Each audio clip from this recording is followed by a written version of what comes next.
ABYZOU. I was cursed by ABYZOU when I was 15. ABYZOU? The demon, ABYZOU. She's responsible for my miscarriages and the deaths of babies. Why do you think you were cursed by ABYZOU? Because I was horrible. Because I saw some woman crying at the bus stop near the hospital, and she said she was infertile, and I said... I was only 15, okay? I said it was just as well because she shouldn't pass on her ugliness to the kids anyway. Where does ABYZOU come in? Because ABYZOU is infertile herself. That's why she kills babies. That night, ABYZOU came to me and she said I would lose one baby for each of my despicable years. So I knew I had to lose 15 babies before I could have a healthy one. So what did you do? I started early. I left home and got pregnant at 16. I didn't tell anyone. There was no point. Who was the father? No idea. I've had to sleep with random strangers to get pregnant because I couldn't have a relationship. What man gets with a girl whose body will kill off so many children? I tried to go for the quiet, shy ones. I figured I'd be less likely to catch any STDs. Did you ever tell any of them you were pregnant? No, I'd always go to theirs, see, and slip out once they were asleep. They never even knew my real name. How many times have you been pregnant? 15. 15 stillborn children. And I'm very good at being pregnant. I never show too much, don't get morning sickness. I wear baggy clothes. 3 sick days each time and I'm good to go again. But it's all over now. I'm free. Don't you feel bad for the children? I've come to terms with it. It's worth it because now I can have an actual child.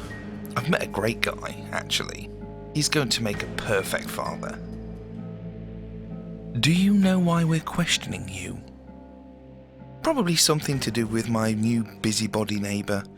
She made comments about my gardening. I had to give each of my babies a proper burial. It's the least they deserve. We went to your garden and uncovered all 15 graves. The most recent 2 died from suffocation. They had inhaled mud and debris. The other bodies were too decomposed, but we believe it's likely that they also died as a result of being buried. Didn't you hear them cry? Well, yes, but I knew it was just ABYZOU, making those noises to make it harder for me. They weren't alive.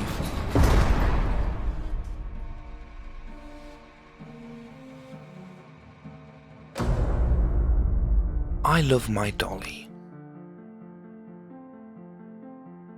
Her name is Clara. She has buttercup yellow hair and cornflower blue eyes. Her lips are rosy and small. She makes me think of the garden, so I wanted to call her something nature-inspired, like Rose or Heather. But Daddy said she already came with a name. I like to dress her in frilly clothes, far prettier than I ever get. My other dollies have boring clothes, plain white dresses without a ruffle or a big lace in sight. My other dollies have boring clothes, plain white dresses without a ruffle or a bit of lace in sight. Clara has a big pink bow, as silky as her face.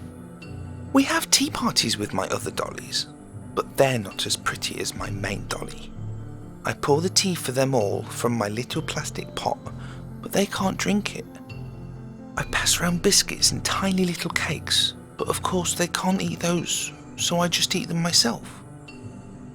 Daddy likes to play with all my dollies, but sometimes I wish I could just play with Clara. Sometimes he comes to the tea parties too. He drinks his tea, he will eat some of the little cakes, but he never wants to look at Clara. He seems to be looking everywhere but at her. Clara is definitely my favourite. For one thing, she keeps quiet all the time. The other dollies don't. Their eyes are too big, almost bulging out. And I can't even see their pretty lips as Daddy keeps tape over them. It doesn't stop the noise though. They're always trying to scream or get away, no matter how nice I make the tea party. I love Clara. She's the only one small enough to pick up. All the others are as big as Daddy. Clara might only be plastic, but that feels much softer than the skin of my other dollies. I love my dolly.